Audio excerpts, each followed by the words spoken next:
Captain Jake Morrison stood on the bridge of the UES Horizon and watched the stars through the main screen. The year was 2387, and humanity had finally learned to travel faster than light. Jake felt proud to lead the first deep space mission beyond what humans had ever seen before. His ship carried 200 crew members and enough supplies for 2 years of exploration. The Horizon was not the biggest ship humans had built, but it was the most advanced. Dr. Elena Rodriguez worked in the science lab studying new planets while Ambassador Lisa Grant prepared for the day they might meet alien life. Jake hoped that day would come soon, because Earth wanted to know if humans were alone in the galaxy. 3 months into their journey, they reached the Vega system. The sensors showed something that made Jake's heart beat faster. There were ships near the 4th planet, and they were not human ships. The vessels looked like nothing humans had ever built, with smooth curves and strange blue lights along their sides. Jake called his senior staff to the bridge. Lisa came up from the diplomatic quarters, while Elena left her lab equipment running. The ship's doctor, Ben Parker, also joined them, along with security chief Danny Cooper. They all stared at the alien ships on the screen. Lisa suggested they should try to communicate. She had spent years learning how to make first contact with alien species, even though no one knew if aliens really existed. Jake agreed and ordered the communications officer to send a simple message with basic math and pictures of humans. The response came faster than anyone expected. The alien ships moved toward the horizon in a formation that looked both beautiful and threatening. Then a voice spoke through the ship's speakers in perfect English, which surprised everyone. The voice belonged to someone who called himself War Commander Thekvar of the Karathan people. He said the humans had entered space that belonged to the Zephyrian Confederation. Jake had never heard of this group, but Thekvar spoke like humans should already know about them. Thekvar explained that the Zephyrians controlled this part of the galaxy and had done so for 10,000 years. He said 3 different alien species worked together in their confederation. The Zarathi were masters of technology, while the Korthans were warriors, and the Vellani had mental powers that humans could not understand. Lisa tried to explain that humans came in peace and wanted to be friends. She told Thekvar about human colonies on nearby planets and how Earth wanted to join the galactic community. The alien commander listened, but his response made everyone on the bridge feel cold. Thekvar said humans were primitive newcomers who had no right to be in space. He called human colonies an infection that needed to be removed before it spread. The Zephyrians believed that young species should stay on their home planets until older civilizations decided they were ready for space travel. Jake tried to stay calm and asked what humans needed to do to prove they deserved to explore space. Thekvar's answer was simple and terrible. All humans had to return to Earth immediately and never leave their solar system again. If they refused, then the Zephyrians would make them leave by force. Lisa worked hard to find a peaceful solution. She offered to set up meetings between human and Zephyrian leaders. She promised that humans would follow galactic laws if someone would teach them. She even suggested that humans could pay tribute to the Zephyrians in exchange for the right to keep their colonies. But Thekvar rejected every offer. He said the decision was final, and humans had 1 day to begin leaving their colonies. After that, the Zephyrian military would remove them by force. He cut off communication before Lisa could say anything else. Jake faced the hardest decision of his life. Earth's government had told him to avoid war at all costs, but they had also said never to surrender human freedom. He called Earth and explained the situation to President Helen Carter. She listened to everything and then gave Jake his orders. The president said humans would not abandon their colonies and they would not return to Earth like defeated children. If the Zephyrians wanted war, then they would get war. Jake felt scared because he knew human ships were no match for alien technology, but he also felt proud of humanity's courage. The next morning, Zephyrian ships attacked the human colony of New Dallas without warning.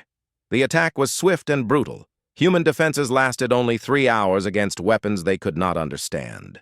Energy beams cut through human ships like paper, while force fields stopped every human weapon. Colony Administrator Ben Parker managed to send one last message to Earth before the communications center was destroyed. His words reached Jake's ship and every human colony in space. The message was short but clear. The Zephyrians had killed 50,000 human civilians, and the war for humanity's survival had begun. Jake looked at his crew and saw fear in their eyes, but also determination. They were about to fight an enemy that was stronger and more advanced than anything humans had ever faced. But they were still going to fight, because that was what humans did when someone threatened their freedom and their families. The news from New Dallas reached Earth like a thunderbolt that shook the entire planet. President Helen Carter sat in the emergency meeting room with her top advisors and military leaders. The large screen showed pictures of the destroyed colony, and everyone in the room felt sick looking at the burning buildings and broken ships. Admiral Frank Rodriguez had been Earth's top military commander for 15 years, but he had never faced anything like this. The reports from New Dallas made it clear that human weapons were useless against Zephyrian technology. Their ships had force fields that stopped bullets and missiles, while their energy weapons could destroy human vessels with single shots. General Mary Thompson commanded Earth's ground forces, and she studied the battle reports with growing worry. The Zephyrian soldiers wore armor that human guns could not pierce, and they carried weapons that could kill from incredible distances. Even worse, the aliens seemed to know exactly where human defenders were hiding, as if they could read minds. Dr. Patricia Jones led Earth's research division, and she worked day and night to understand Zephyrian technology. The debris recovered from New Dallas contained materials that human science could barely understand. The alien metals were stronger than anything humans had ever made, and their computer systems used principles that seemed impossible. Intelligence reports painted an even worse picture. The Zephyrian Confederation controlled over 200 star systems, with thousands of ships and billions of soldiers. They had been the masters of this part of the galaxy for longer than human civilization had existed. Many species had tried to fight them, and all had been destroyed or enslaved. 3 days after the New Dallas attack, a Zephyrian ship appeared near Earth's moon. The vessel was enormous and beautiful, with smooth lines and crystal decorations that caught the light from the sun. It transmitted a message that every human on Earth could hear through their communication devices. Supreme Chancellor Vextar of the Zerathi spoke with a voice that sounded like music but carried words of doom.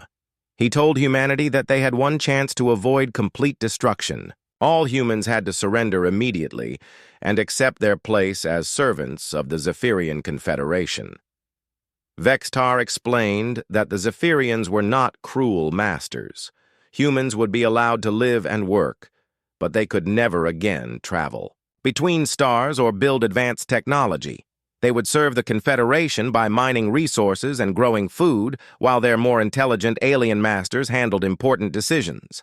The Supreme Chancellor gave Earth 30 days to accept these terms. If humanity refused, then the Zephyrian military would destroy every human world and city. He said this was not anger, but simply the natural order of the galaxy, where older and wiser species guided younger ones.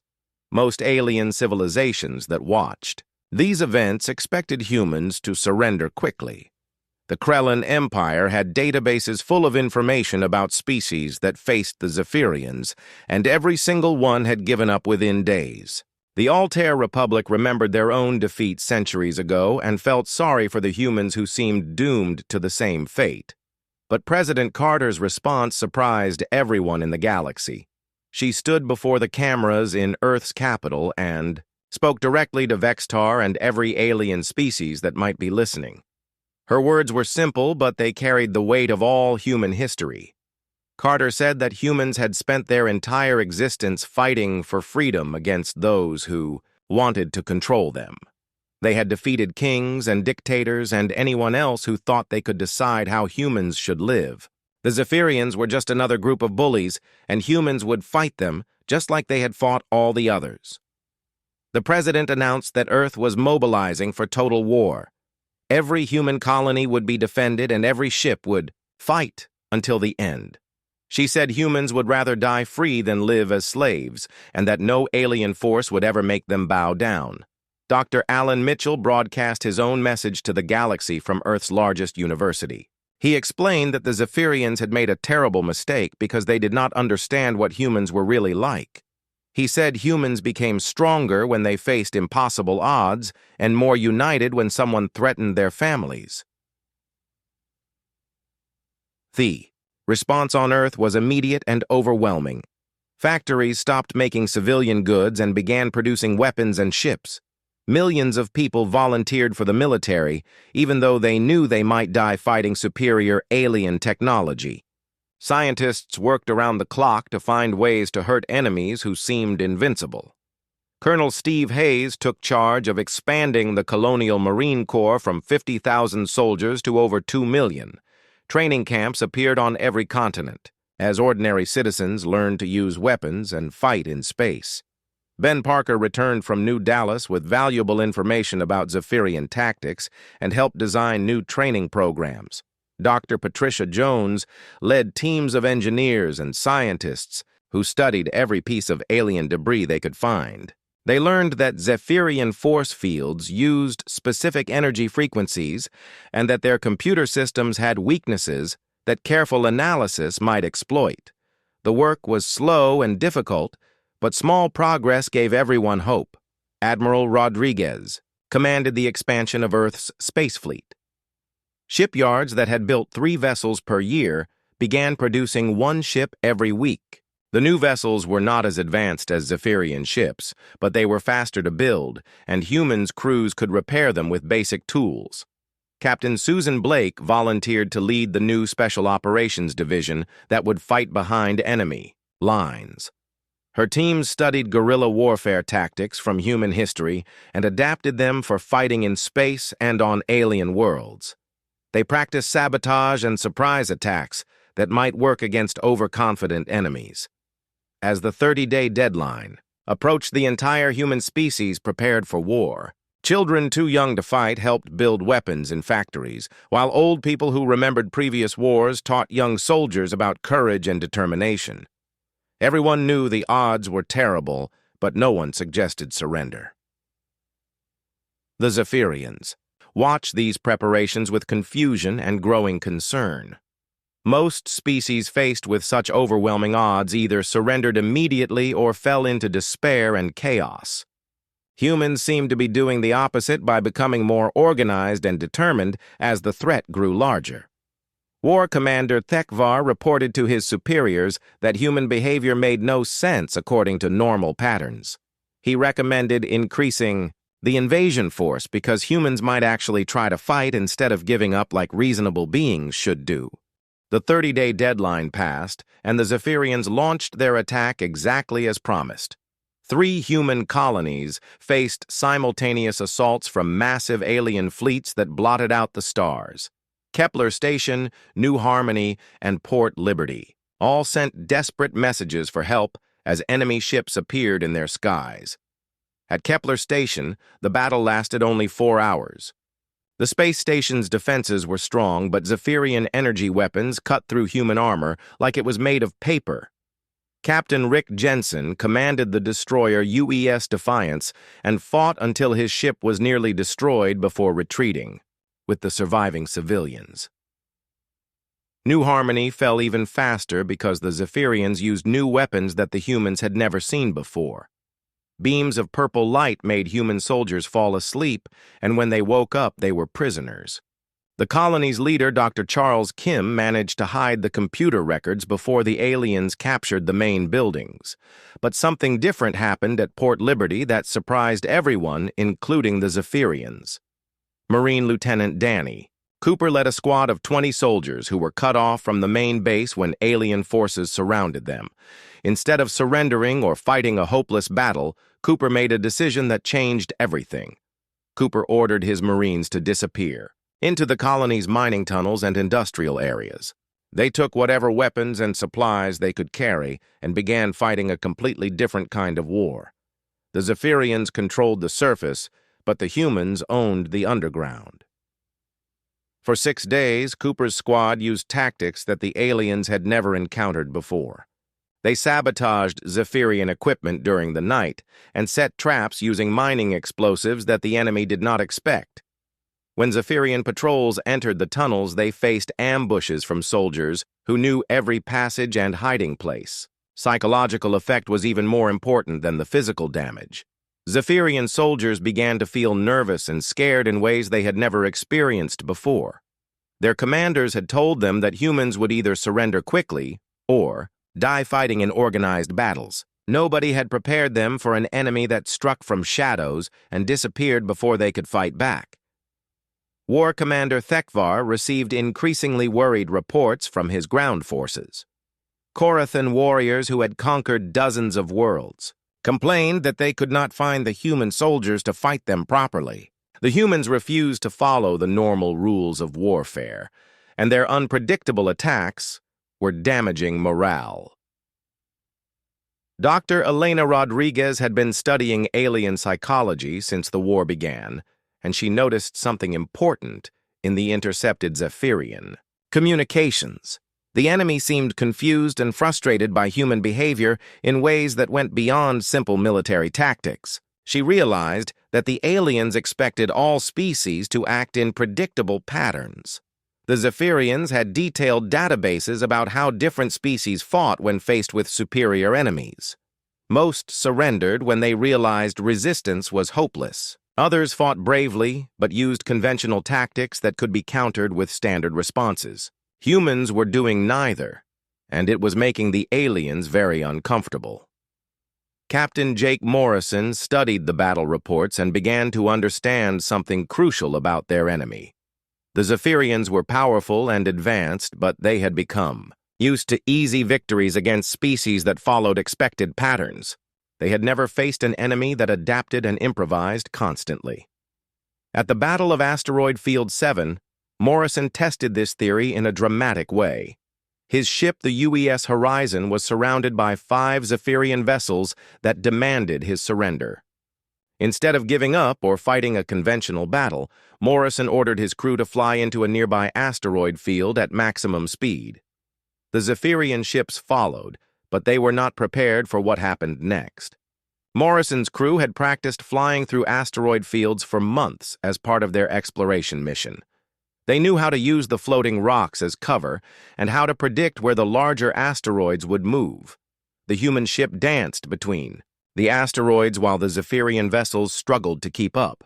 Their larger ships were not designed for such tight maneuvering, and their captains had never fought in such chaotic conditions. Morrison's weapons officer, Tony Martinez, modified their torpedoes to explode behind asteroids and send rock fragments, flying toward the enemy ships. 2 Zephyrian vessels were destroyed by asteroid impacts and debris, while a third was damaged so badly that it had to retreat. Morrison's ship escaped with only minor damage, and the story of the battle spread quickly through both human and alien communication networks. Similar stories began coming from other battles as human commanders found new ways to fight. Captain Amy Foster used her ship's mining equipment as weapons when conventional armaments failed. Engineer Kate Sullivan modified human torpedoes to overload Zephyrian force field generators in ways the aliens had never experienced. The most important discovery came from Dr. Patricia Jones, who finally understood how Zephyrian technology worked. Their computers and force fields used quantum calculations that were incredibly advanced, but also completely logical and predictable. Human technology was simpler, but it was also more flexible and could be modified in ways that alien systems could not handle. Jones worked with weapons designer Greg Mitchell to create new devices that specifically targeted Zephyrian weaknesses. They built electromagnetic pulse weapons that could disrupt alien computers and developed armor-piercing rounds that worked by being too simple for enemy force fields to analyze and stop. The war that was supposed to last weeks began stretching into months. as human resistance continued to surprise and frustrate the Zephyrian military. Supreme Chancellor Vextar received reports that made him question everything his species believed about warfare and conquest. Commander Roy Jackson led a daring raid on a Zephyrian supply depot using a combination of captured alien technology and human ingenuity. His team included navigation specialist Lisa Turner and communications expert Ben Parker, who had learned to hack alien computer systems by thinking in ways that the original programmers never expected. The raid was successful beyond anyone's dreams. Not only did Jackson's team destroy vital supplies, but they also captured computer files that revealed Zephyrian fleet movements and strategic plans. For the first time since the war began, humans had access to enemy intelligence that could help them plan their own operations. As news of these victories spread through human space, the mood began to change from desperate determination to cautious hope. Humans were still outnumbered and outgunned, but they were proving that superior technology did not guarantee victory against an enemy that refused to be predictable. The Zephyrians found themselves fighting the first war in their history, where the outcome was not certain from the beginning. 6 months after the first Zephyrian attack, the war had become something that no alien species had ever seen before. Supreme Chancellor Vexatar stood in his command center, staring at tactical displays that showed red markers where Zephyrian forces were facing unexpected resistance. The quick conquest that should have lasted weeks was turning into a grinding campaign with no end in sight.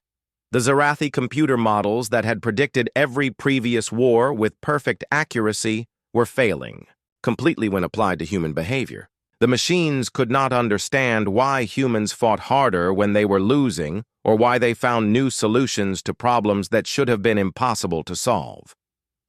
War Commander Thekvar sent increasingly frustrated reports from the front lines. His Korathan warriors were the finest soldiers in the galaxy, but they were being outfought by humans who used tactics that made no logical sense. Human soldiers would retreat from battles they could win and attack positions they should never have been able to take. The most disturbing example was the ongoing siege of Port Liberty, where Lieutenant Danny Cooper and his Marines had turned a simple mop-up operation into a nightmare for Zephyrian ground forces. Cooper's squad had somehow grown from 20 soldiers to over 200 as civilians joined the resistance and learned guerrilla warfare tactics. The humans had turned the entire colony into a trap. Every building could become a sniper position, and every tunnel could hide explosive devices. Zephyrian patrols never knew if they were walking into an ambush or if the ground under their feet might explode. The psychological pressure was breaking down alien morale in ways that conventional warfare never could. Captain Susan Blake had taken Cooper's example and turned it into a formal strategy. Her special operations teams were active on 12 different worlds using tactics that the Zephyrians could not predict or counter. Blake's soldiers would appear behind enemy lines, cause massive damage, and disappear before reinforcements could arrive. The most successful raid happened at the Zephyrian fuel depot in the Rigel system. Blake led a team of 50 humans who used captured alien shuttles to approach the heavily defended facility. Instead of attacking the obvious targets, they spent 3 days studying the depot's routine and looking for unexpected weaknesses.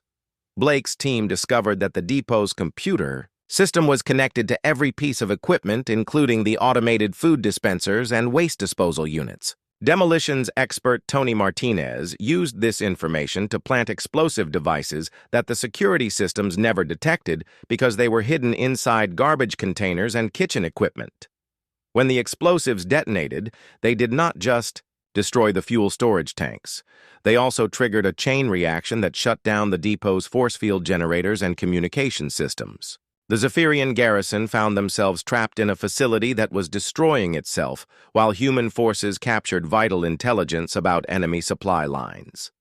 Dr. Patricia Jones made the most important breakthrough when she finally understood how to disrupt Zephyrian communication networks. The Villani species used psychic abilities to coordinate their fleets across vast distances, but their mental powers operated on specific frequencies that human deep space radios could interfere. With Jones worked with communications specialist Dr. Charles Kim to develop a weapon that could jam Zephyrian psychic communications. The first test was conducted during a battle near Earth's moon, where a human squadron was facing overwhelming odds against a much larger alien fleet. When Kim activated the jamming device, the effect was immediate and dramatic. The Zephyrian ships suddenly lost coordination and began flying in confused patterns. Captains who had been receiving telepathic orders from their commanders found themselves completely cut off from higher authority and had no idea how to adapt their tactics. Admiral Frank Rodriguez seized this opportunity to launch Operation Breakthrough, humanity's first major offensive against a Zephyrian stronghold.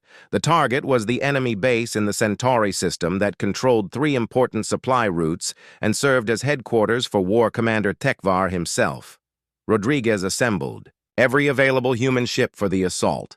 The fleet included traditional warships like Captain Rick Jensen's rebuilt destroyer, UES Defiance, and experimental vessels like Commander Roy Jackson's stealth ship, UES Thunderbolt. Dr. Elena Rodriguez joined the mission to study alien psychology under combat conditions. The attack began with Kim's jamming devices disrupting Zephyrian communications throughout the system. While enemy commanders struggled to coordinate their defenses, human ships struck from multiple directions using tactics that the aliens had never encountered before. Captain Amy Foster led a squadron of modified cargo ships that looked harmless, but carried massive electromagnetic pulse weapons designed by Kate Sullivan. When the Zephyrian fleet moved to intercept what appeared to be supply vessels, they were hit with energy bursts that overloaded their computer systems and left them drifting helplessly. Engineer Greg Mitchell had equipped many human ships with ramming devices that could punch through enemy force fields by using brute force instead of sophisticated technology. The Zephyrians had never faced enemies willing to sacrifice their own ships in suicide attacks, and their defensive calculations could not account for such seemingly irrational behavior. The battle raged for 6 hours, with human forces using every trick and innovation they had developed during months of desperate fighting. Captain Jake Morrison commanded the main assault force, while Admiral Rodriguez coordinated the overall strategy from his flagship. When Zephyrian reinforcements arrived, they found chaos instead of the organized defense they expected. Human ships were everywhere using unpredictable tactics that seemed to violate basic principles of military science. Some vessels attacked alone against impossible odds, while others worked in perfect coordination to destroy much larger enemy formations. The turning point came when Commander Jackson's stealth ship penetrated the enemy command center and launched a direct assault on War Commander Tekvar's personal vessel. The Korathan leader had never faced human soldiers in person and was shocked by their determination and creativity in close combat. Tekvar died fighting Lieutenant Danny Cooper, who had been specially chosen for the mission because of his experience with guerrilla warfare. The alien commander's death sent shock waves through the Zephyrian fleet because Korathan warriors were supposed to be invincible in personal combat. When the battle ended, the humans controlled the Centauri system and had captured thousands of Zephyrian prisoners along with advanced technology and detailed intelligence about enemy operations. More importantly, they had proven that Zephyrian forces could be defeated in open battle when human ingenuity was properly applied. News of the victory spread throughout the galaxy faster than light travel could carry it. Species that had watched the war with detached interest suddenly realized that the supposedly invincible Zephyrian Confederation might actually lose to a young race that had barely learned to travel between stars. The psychological impact was enormous. For the first time in 10,000 years, other civilizations began to wonder if the Zephyrians could be challenged and defeated. In the hidden corners of the galaxy, resistance movements that had been dormant for centuries began to stir as the news of human victories gave them hope for their own freedom. The human victory at Centauri created shockwaves that traveled throughout the galaxy faster than any ship or communication signal. In the hidden worlds of the Altair Republic, President Zara watched the battle reports with growing excitement. Her people had been slaves to the Zephyrians for 300 years, but the human triumph proved that their oppressors could be defeated. Ambassador Lisa Grant received the first secret message from an alien government just 2 days after the Centauri battle. President Zara's communication was careful and coded, but the meaning was clear. The Altair Republic wanted to join humanity in fighting against their common enemy. Grant immediately contacted Earth and received permission to begin secret negotiations. Similar messages arrived from other species across the galaxy. The Rigel Consortium had been paying tribute to the Zephyrians for centuries and wanted to stop. The Tau Ceti Trade Guild controlled important shipping routes, but had to give half their profits to Zephyrian tax collectors. Even the distant Vegan Federation expressed interest in supporting human resistance efforts. Dr. Alan Mitchell found himself at the center of a galactic phenomenon that no one had predicted. Alien scientists from dozens of species wanted to study human tactics and psychology. They could not understand how humans consistently found solutions to problems that their own computer models said were impossible to solve. The most important breakthrough came when Dr. Elena Rodriguez met with Altair military experts who had been fighting a secret guerrilla war against Zephyrian occupation forces. The aliens had learned many of the same tactics that humans were using, but they had never been able to coordinate their efforts effectively. Rodriguez realized that humans possessed something unique that other species lacked. While aliens were often smarter or stronger or more technologically advanced, humans had an unusual ability to adapt their thinking to match any situation. This mental flexibility allowed them to see solutions that more logical minds missed completely. Captain Susan Blake worked with Altair Special Forces to plan joint operations against Zephyrian targets. The combination of human creativity and alien knowledge of enemy weaknesses proved devastatingly effective. Blake's teams could now strike at targets that had been considered completely safe by Zephyrian security experts. The war entered a new phase as the secret alliance grew stronger. Human ships carried Altair volunteers to battlefields where they had never been able to fight openly. Alien intelligence networks provided information about Zephyrian fleet movements and supply lines. Most importantly, the psychological pressure on Zephyrian forces increased dramatically as they realized they were facing a galaxy-wide rebellion. Supreme Chancellor Vextar responded to these developments by authorizing the use of weapons that the Zephyrians had never deployed against other civilizations. Planet-killer devices were massive machines that could destroy entire worlds by destabilizing their planetary cores. The first target was the human colony of New Boston, with its population of over 2 million civilians. The planet-killer approached New Boston hidden inside a routine supply convoy. By the time human sensors detected the weapon, it was only 6 hours away from its target. Admiral Frank Rodriguez ordered every available ship to intercept the device, but the mathematics were clear. No human force could reach New Boston in time to prevent the attack. Commander Roy Jackson volunteered for a mission that everyone knew was suicide. His experimental ship UES Thunderbolt was the fastest vessel in the human fleet, and the only one that might reach the planet killer before it could complete its mission. Jackson's crew included navigation officer Lisa Turner and weapons specialist Greg Mitchell, who both knew they would not survive the encounter. Jackson's ship reached the planet killer with just 30 minutes to spare. The massive Zephyrian weapon was protected by force fields and defensive systems that could destroy any normal attack. But Jackson did not plan a normal attack. His ship was loaded with every explosive device that human engineers could fit into its cargo holds. The Thunderbolt rammed the planet killer at maximum speed, with Jackson manually piloting the ship into the weapon's most vulnerable section.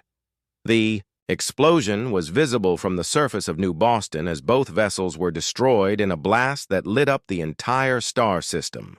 2 million human civilians lived because 3 humans chose to die protecting them. Jackson's sacrifice became a rallying cry for the growing Galactic Alliance against Zephyrian oppression. The story spread to every species in the galaxy and proved that humans would risk everything to protect innocent life. Even former enemies began to question whether the Zephyrians deserved to rule over beings who showed such courage and selflessness. President Helen Carter used this moment to make a public appeal to every intelligent species in the galaxy. Her message was broadcast on all communication frequencies and translated into hundreds of alien languages. Carter spoke simply but with passion about the right of all beings to determine their own destiny. The response was overwhelming. Within weeks, the secret alliance had grown into an open rebellion, with over 50 species declaring their opposition to Zephyrian rule. The Galactic Liberation Alliance was officially formed with humanity serving as one of the founding members, alongside the Altair Republic and dozens of other civilizations. Captain Jake Morrison found himself commanding not just human ships, but vessels from across the galaxy. His crew included aliens with abilities that complemented human skills perfectly. Altair engineers could repair human technology in ways that its original designers had never imagined, while human tacticians could develop strategies that alien military traditions would never have considered. The combined fleet grew rapidly as more species joined the rebellion. Dr. Patricia Jones worked with alien scientists to share technology and develop new weapons specifically designed to counter Zephyrian advantages. The diversity of different species created innovations that no single civilization could have achieved alone. War Commander Thekvar's replacement sent increasingly desperate reports to the Zephyrian High Command. The rebellion was spreading faster than military forces could contain it, and the Alliance fleets were using tactics that combined the best ideas from dozens of different species. For the first time in their history, the Zephyrians faced enemies who were learning and adapting faster than they could respond. The most disturbing development for the Zephyrians was the psychological warfare being conducted by human specialists, like Dr. Elena Rodriguez. Alliance broadcasts reached Zephyrian civilians and soldiers with messages about freedom and self-determination that began to influence even the ruling species themselves. Some Zephyrians began to question whether their empire was based on justice or simply on the ability to use superior force against weaker opponents. The idea that other species might have rights and deserved respect was revolutionary for a civilization that had considered itself naturally superior for thousands of years. As the Galactic Liberation Alliance prepared for its final offensive, against the Zephyrian homeworlds, the entire galaxy watched with anticipation. The war that had begun with humanity facing impossible odds had become a struggle that would determine whether freedom or oppression would shape the future of all intelligent life. The final campaign against the Zephyrian homeworlds began with the largest military force that the galaxy had ever seen. President Helen Carter stood on the bridge of the Alliance flagship, watching thousands of ships from 50 different species prepare for battle. Human vessels flew alongside Altair cruisers and Rigel destroyers in formations that would have been impossible just 2 years earlier. Admiral Jake Morrison commanded the human portion of the fleet while working closely with alien admirals who brought their own unique strengths to the Alliance. President Zara of the Altair Republic contributed ships that could phase through solid matter, while the Tau Ceti Trade Guild provided vessels with cargo holds full of innovative weapons designed by their engineer guilds. The campaign strategy was purely human in its approach. Instead of attacking the strongest Zephyrian positions first, the Alliance would strike at dozens of smaller targets simultaneously. This would force the enemy to divide their forces and prevent them from concentrating their superior technology. Against any single Alliance fleet, Captain Susan Blake led the special operations teams that would infiltrate Zephyrian worlds before the main attack began. Her forces included human soldiers, alongside Altair stealth specialists and Rigel saboteurs who could disable enemy technology from the inside. The diversity of species made it impossible for Zephyrian security to predict or prevent their operations. Dr. Patricia Jones had spent months working with alien scientists to develop weapons that specifically targeted each of the three Zephyrian species. Electromagnetic pulse devices could disrupt Zerathi computer systems, while sonic weapons could overwhelm Volani psychic abilities. Kinetic projectiles fired at enormous speeds could penetrate even Korathan personal armor. The first phase of the campaign targeted the outer Zephyrian systems, where enemy forces were spread thin across dozens of worlds. Alliance fleets struck, without warning, using hit-and-run tactics that humans had perfected during the early months of the war. By the time Zephyrian reinforcements arrived, the Alliance ships had already moved on to their next targets. Commander Amy Foster demonstrated the effectiveness of these tactics when her squadron attacked a Zephyrian supply base in the Procyon system. Instead of trying to destroy the base completely, Foster's ships disabled its defenses and captured its entire inventory of advanced weapons. The Alliance gained valuable equipment, while the Zephyrians lost resources they could not easily replace. The psychological impact of these victories was as important as the military success. Zephyrian civilians on dozens of worlds saw Alliance ships in their skies and realized that their supposedly invincible military could not protect them.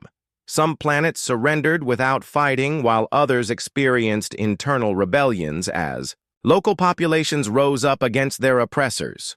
Supreme Chancellor Vextar made the decision to abandon the outer systems and concentrate all remaining forces around the three Zephyrian home worlds. This strategy made military sense, but it also meant abandoning millions of Zephyrian civilians who had never expected to be left defenseless by their own government. The siege of the homeworlds lasted 3 months and became the largest military engagement in galactic history. Alliance forces surrounded each planet while Zephyrian fleets tried desperately to break through the blockade. The battles involved millions of ships and billions of soldiers from across the galaxy. Captain Rick Jensen commanded a human squadron during the battle for Xerios Prime, where the most advanced Zephyrian technology was concentrated. His ships faced weapons that could manipulate gravity and create artificial black holes, but human ingenuity found ways to counter even these ultimate weapons. Jensen's breakthrough came when he realized that Zerathi technology was so advanced that it had become completely dependent on computer calculations. His weapons officer, Tony Martinez, developed chaff clouds that contained billions of random radio signals designed to overload enemy sensors with meaningless information. When Zerathi ships tried to target human vessels, their computers became confused by the false signals and began calculating solutions to problems that did not exist. The alien ships started flying in circles or firing at empty space, while human forces destroyed them with conventional weapons that the enemy computers were too busy to detect. Dr. Elena Rodriguez played a crucial role in the final negotiations that ended the war. As Alliance forces closed in on the last Zephyrian strongholds, she broadcast messages to enemy commanders, explaining that continued resistance would only lead to more death and destruction. Rodriguez's psychological expertise helped her understand that the Zephyrian leadership was trapped by their own beliefs about superiority and could not imagine accepting defeat from species they considered primitive. She worked with alien diplomats to create surrender terms that allowed the Zephyrians to save face while ending their oppression of other species. The breakthrough came when Supreme Chancellor Vextar finally realized that the war was lost and that continued fighting would only result in the complete destruction of his civilization. Dr. Patricia Jones met with Zephyrian scientists who were exhausted by years of warfare and wanted to find a peaceful solution. The surrender negotiations took place on a neutral space station with representatives from all Alliance species participating. Ambassador Lisa Grant led the human delegation alongside President Zara and other alien leaders who had suffered under Zephyrian rule for centuries. The final terms were surprisingly generous considering the suffering that the Zephyrians had caused. The Alliance insisted on justice for war crimes and the liberation of all enslaved species, but they also offered the Zephyrians a chance to join the new galactic community as equals rather than conquerors. Admiral Frank Rodriguez established the Galactic Defense Academy on a former Zephyrian military base where humans would train alongside aliens to protect the galaxy from future threats. The Academy's first class included former enemies working together to build a better future for all intelligent life. The transformation of galactic civilization happened remarkably quickly once the fighting ended. The Galactic Liberation Alliance evolved into the Galactic Cooperative Council, where every species had an equal voice regardless of their military power or technological advancement. President Carter delivered the closing speech at the first council meeting in a ceremony attended by representatives from over 200 worlds. Her words became the foundation for a new era of galactic civilization based on cooperation rather than domination. Carter reminded everyone that humanity had not won the war through superior weapons or advanced technology. They had succeeded because they refused to accept that any being had the right to control another's destiny. This principle became the cornerstone of the new galactic government. The war that began with humanity as an isolated species facing impossible odds ended, with them as respected leaders of a galaxy-wide civilization. But the real victory was not military conquest, but the proof that diversity and cooperation could overcome tyranny and oppression. Years later, when historians studied the war, they concluded that humanity's greatest strength was not their ability to fight, but their capacity to inspire others to believe in freedom and work together toward common goals that benefited everyone in the galaxy.